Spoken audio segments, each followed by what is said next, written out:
how to do it so readily that you just go to this feeling state. I call it the inner star seed in my book, or the feeling mass, two different phrases for it. You could be going out to check the mail or walking up the stairs, and you can will into existence powerful telementational events.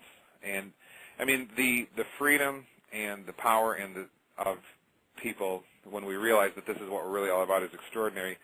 And sadly, the silliness of our egotistical culture, which is taught, well, until The Secret came along, was taught not to do things like this. It all doesn't exist. And we all were taught to think from the perspective of what the social sciences teach us. You know, if you go to the university and study anthropology, sociology, psychology, economics, they all teach you that behavior is created by the environment. Now, that appears to be true if and only if, you are operating through what is called the ego, the egotistical. I use the word egotistical often because Hiro Benoit, one of my favorite Zen Buddhists, he uses the term ego and egotistical interchangeably. I thought that was a good maneuver to do that. But from the egotistical state of consciousness, yes, it does seem to think that we're just pawns to the environment, and the environment pushes and throws us all around, and there's not much we can do. That's called strict fatalism, a very negative form of fatalism, rather than there are certain kind of positive sorts of fatalism, which we could discuss some other time. But it's strictly, the whole thing is just a sham, because the ego is not the real consciousness.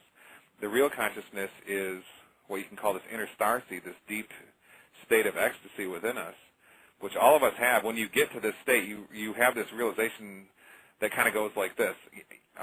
You know, I've always known that this is me. I've always known this state. I've always known it's here.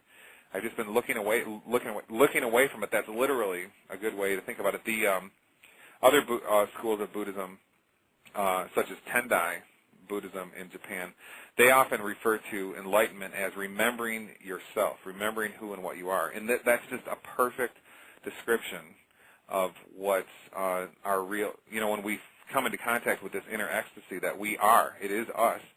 When you're there, it's almost like you have this realization that, well, all I needed to do was just be there, and I always was looking away. It's as if we remember who we are. And it's almost like in Star Wars when Luke goes to Dagobah to meet Yoda. There's something, you know, it's a very in mythological terminology, you know, from the perspective of our world religions and mythological traditions, Buddhism, Christianity, you know, anything, you know, all over the place, Tibetan Buddhism. That's a very powerful time there where he's going to meet the spirit master in this world of, you know, when he's entering Dagobah, his spaceship reader says, wow, there's massive life forms down there. And then he smashes into it almost like he doesn't know what he's doing. You know, he just crashes into this world. And then when he gets there, what does he say? He says the most amazing things. George Lucas clearly must have been doing quite a bit of meditation or reading or something to put these exact quotes in there. Because Luke Skywalker, right when he lands, he's walking around, he says, what a strange place this is. And then he says, oh, but there sure is something familiar about this place. And that's because he's entering the sacred zone within us, the inner sanctum. And when we get there, we always have, it's the first time in your life you ever know that there was really nowhere else I needed to go. This is because you're always in your ego. So what you're talking about is because in The Secret they do talk about putting, you know, one of the exercises is to put emotion behind it, whether you have to fake it or not. You know, so I think one of the visualizations is visualize yourself receiving a check and how happy you would be. But that's, you know, so you're actually talking about a much deeper realm of emotion that's more authentic and connected to source. Yeah, in the book Telementation, that's a good question, by the way. Very good. I like that. You know, actually, can you just give a definition for the audience of telementation? Yeah, well, telementation is contacting and living within a deepest feeling state that you have within you, and then from that state, not believing that certain things will come into existence, but knowing certain things will come into existence. For example, so you first, there's an order. First, you locate, don't even worry about any telementational targets manifesting right first. You go and you find this deep feeling state that I write about in the book. And then as soon as you find that, it's a state of stillness, a state of super intensity.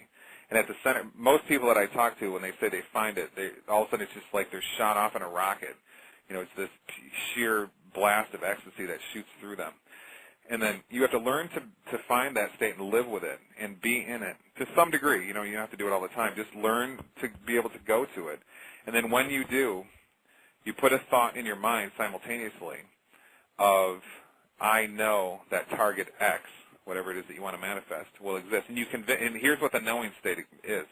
You know it so assuredly in your consciousness that you've convinced yourself beyond the shadow of any doubt that target X is real now. Not you believe it's going to happen tomorrow, but it's real now. And you believe it so surely that you cannot tell that it's not real. You believe it to the core of your bones. There's no question. You've convinced yourself thoroughly. So if you combine that, it's easy these are very easy exercises to do. You just have to learn how to do it. It takes, some people it takes 5 minutes. Some people it takes, a couple weeks, which is fine. There's no hurry. Just learning how to master it is the point. But if you learn to do that, you will manifest things almost in a haunting way sometimes. I mean, things may materialize so the how, within minutes. You're talking about knowing with a surety that it's a fact, that it's happening now. So that yes. That's a faith matter. And I wouldn't say faith. I would say knowledge matter. Faith is more, it depends what we mean by our definitions. Because it could mean that, it just depends on how you mean by faith. But what I mean is, for example, I'll just give you an example of the telementational targets that I have done. There is a certain situation going on with my wife. It's a medical situation. It's a very positive, wonderful one, which I'll be announcing soon. So you kind of, I wonder what it is. I don't want to give it away yet. But, and I've done certain telementational exercises to make sure that goes right. And I just know beyond the shadow, I first just know beyond the shadow of a doubt within me that I don't visualize anything or believe anything. I just know that this certain situation that she's undergoing will be perfectly happy and wonderful for my family. And there will be no issues or complications or whatnot. So, and I convinced myself so much that I have absolutely no idea that it's almost like looking at the sky and you just know it's blue. I'm looking out my window right now and there's the blue sky. I mean, I don't have I don't believe it's blue. I know it's blue. There's no kind of belief thought like, I wonder in my thoughts. It's just I absolutely know it is. And so that's the kind of that's the difference between knowing and faith, I would say. Does that make sense? I'm trying to lead up to what would get a person into that knowing state. If someone's car crashed and their roof fell in their house and and they need to get out of that whatever they're manifesting. How do they go from one end there into the telementation state? Okay, another excellent question. The answer to that is another thing I talk about in the book, Telementation. The subtitle is Cosmic Feeling and the Law of Attraction. And the answer is you need to make telementation your life. And to some degree, it doesn't have to be, you don't have to be Mother Teresa or, St. Paul on the road to Damascus or something like that. I mean, that helps if you're, Buddha under the Bodhi tree. But you don't necessarily have to. Even small little steps into the mystical just profoundly change people and bring this unfathomable joy and happiness and love and compassion to people. So you can go as far as you want, but even a small little taste is just a spiritual revolution of happiness within a person. But to answer your question, telementation has to be, you have to take your inner consciousness. All of us have a certain subconscious set of thoughts we've taken on. And we've all been hurt by the physical world. And we've been told by our teachers, do this, do it this right, that, not that way. And we've been sort of put down through life, and all my neighbors have more money than I do, and the neighbor's child is a better student, and that person's thinner than I am. I mean, we find ways to tear ourselves down. And that really, people don't understand how powerful this stuff resides within our subconsciousness. And I cannot emphasize enough that our subconscious structure needs to be changed because it greatly influences our life overall. And we telementationally create worlds for ourselves that are obviously suboptimal. Mm-hmm. You talk about the structure of subconscious programming created in a person by the age of 7 Mm-hmm. in your book, right? So I think I mentioned that in passing once, yes. Mm-hmm. Oh. Okay, so this is the, can you talk about that, the subconscious structure and how it's formed, and you say like these different things that affect us or that we allow to affect us in our illusion? Yes, it's almost like the culture takes us before we've got the ability to choose. Compare ourselves to the American Indians, for example, before they were invaded by the white Europeans, where they, they didn't have to go into the schools to be taught that every instinct they have is wrong, and where you're forced to do things against your desire, and where you're spoon-fed all kinds of theories and so forth before you even have any clue to wonder, hey, is that right? I mean, adults haven't even learned that in general in America. So it's almost like it's just it's too late in some ways for us to have any freedom, because our subconscious inner mind, you can go look into yourself and see all these thoughts and feelings within you which are bringing us down, and this all comes from the sort of being hijacked. Our consciousness is sort of I wrote a whole book called The Telescreen, which was just published 2 months ago about this, and our whole consciousness just gets taken over and restructured. And yeah, it's really hard to undo a lot of that. I think it was Stalin who said, "Give me a child by the age of before the age of 7, and I can turn them into anything I want them to be." That's our loving political leaders for us there, and so this is what we have to focus on, because this is what we have existing within us. If your parents raised you with television and some suboptimal school situation, which is likely most people listening have come from these areas. Churches do the same thing, and military is the most nightmarish example. But so we've got a lot of on the one hand we've got a lot of work, but on the other hand it's very easy to just change and restructure that subconscious, and we have to work from that level. If you're in a life where you're, like you said, your roof is falling in, you totaled your car, and you just can't seem to get ahead. It's almost like the forces of nature are just attacking you.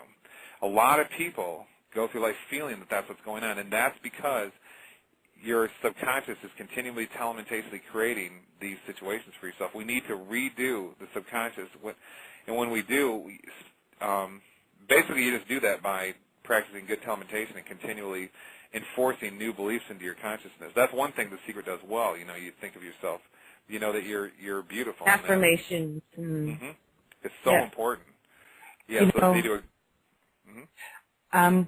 it's really funny because as you're talking, I think a really quick driving force could be someone who could look at their life and see that the things that they have been doing are the same function that you're describing, but for the worst. I mean, my first marriage, and we came together with this idea. Oh well, you're kind of broken, and I'm kind of broken, so together we make a whole person. And so, completely opposite to that fact is we had, for all our years together, it was like we were being sucked down a drain. Everything that we created was, even though there were certain things in me that said, gosh, I've always been really lucky in my life. I've always had, been really fortunate to meet the right people or to be able to get what I want out of the world. And I kind of was able to insinuate that in the relationship a little bit, but in the long run, the suck of the drain was just too ingrained in it.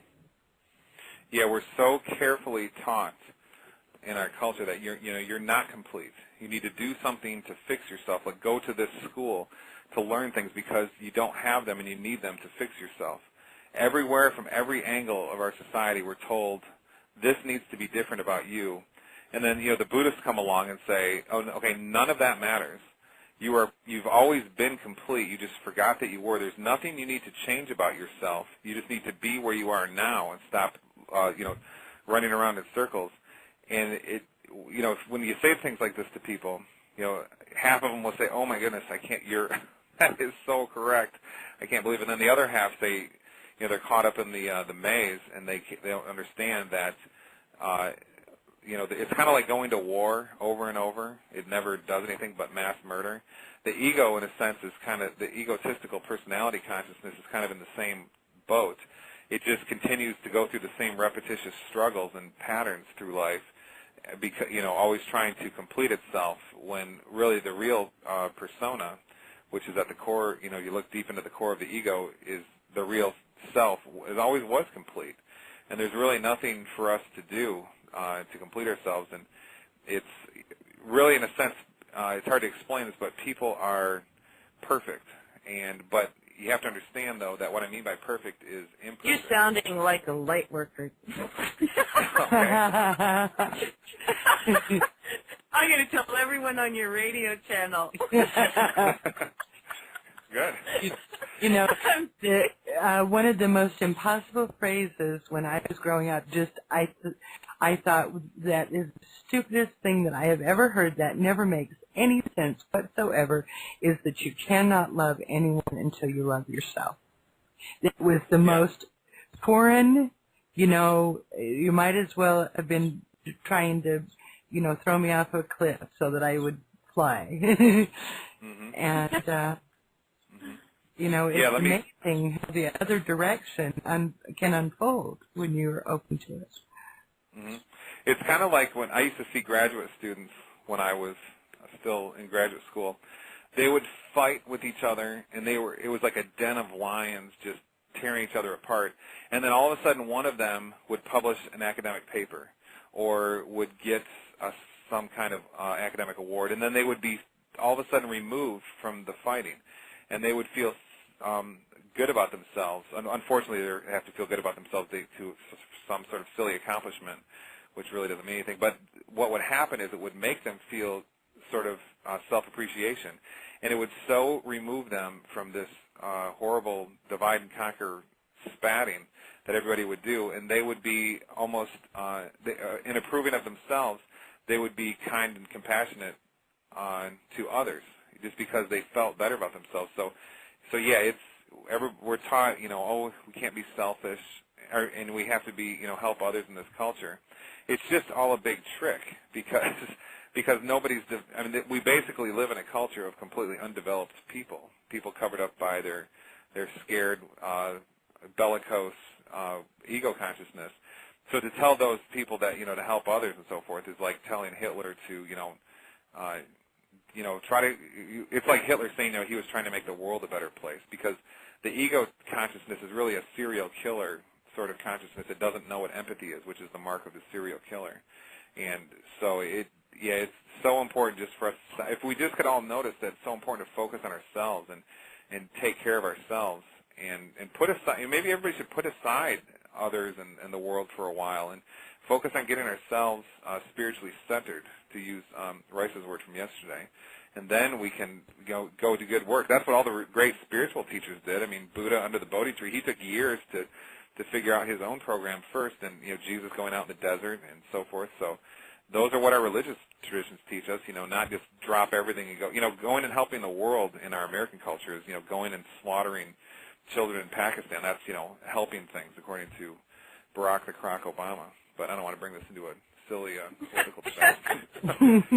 Well, you just tried to negate being a light worker with that. I know it. Yeah, well, I know.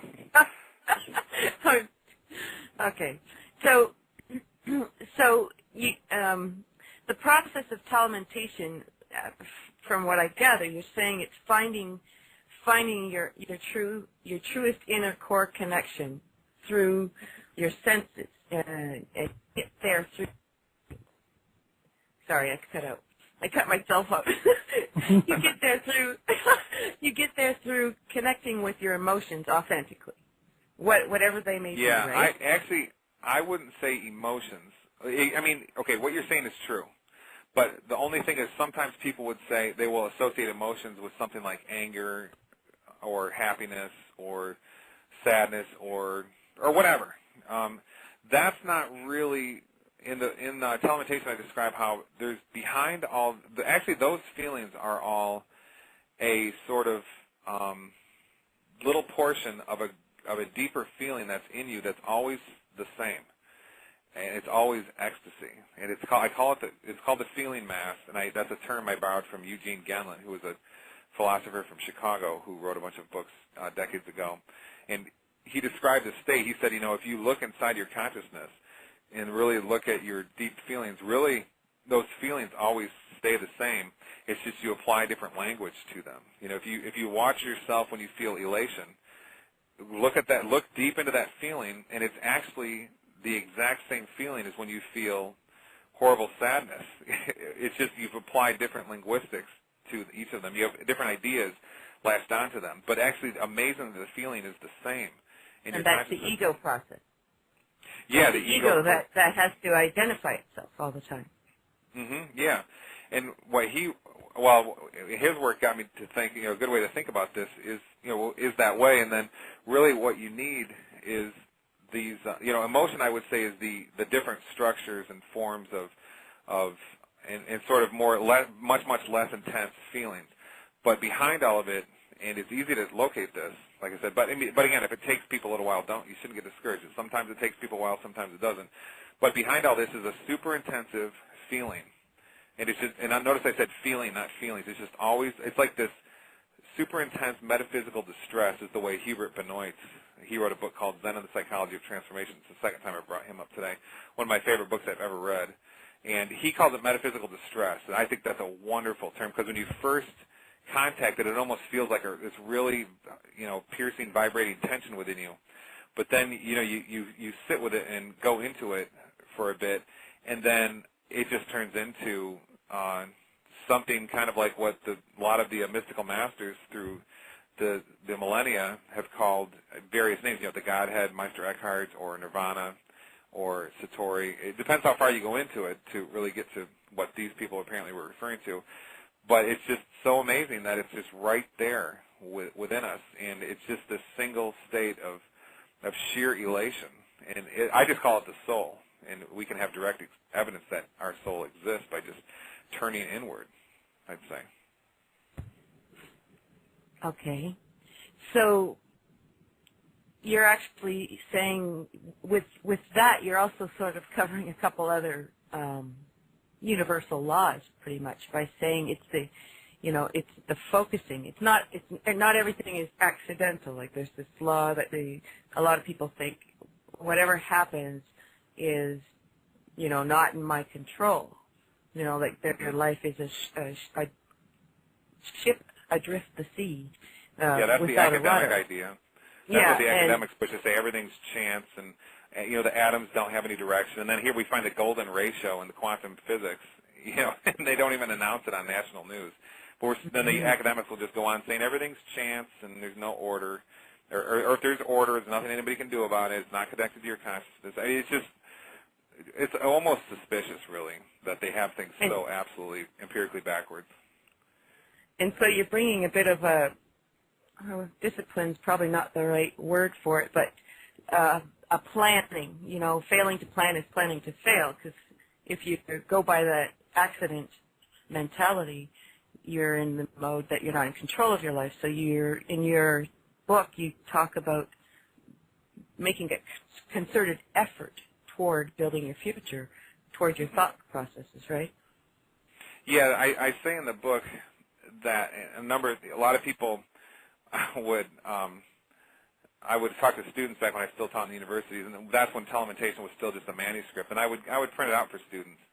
And they would go practice for about 5 minutes and say, I couldn't get it, and then they would just give up and go turn the TV on or something. And I would say, wait a minute, this is a big deal. This is something new. Maybe it'll take you a couple days. What if it takes a month? If you can have this kind of power, this kind of happiness and control over, and to initiate peace and happiness within the world around you, What if even on the outside extreme it took you a month? Who cares? This is so much more important than anything else anybody could do. And there's a wonderful quote. I think I made it the first. I'm grabbing the book off my shelf right now. I think I made it the first line in the book. This is somebody you probably are familiar with. It's not the first line here, is it? Sanaya Roman and Dwayne Packer. They wrote a book called Creating Money. They're some wonderful people who write all about the law of attraction and Eastern philosophy and so forth.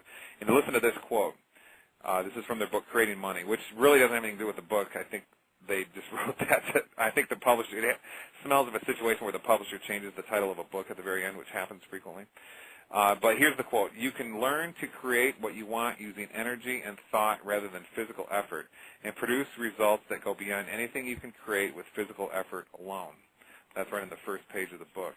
That's exactly the spirit of telementation. You stop squirming around and trying to get this, that, and all these other things by physical effort because, come on, everybody, it hasn't worked so far in your life, and it's not going to work after. Okay, let's learn from our experiences. What we need is a different approach, and the different approach is our spiritual power within us, which controls everything around us. There's nothing more powerful, I have found through my exercises,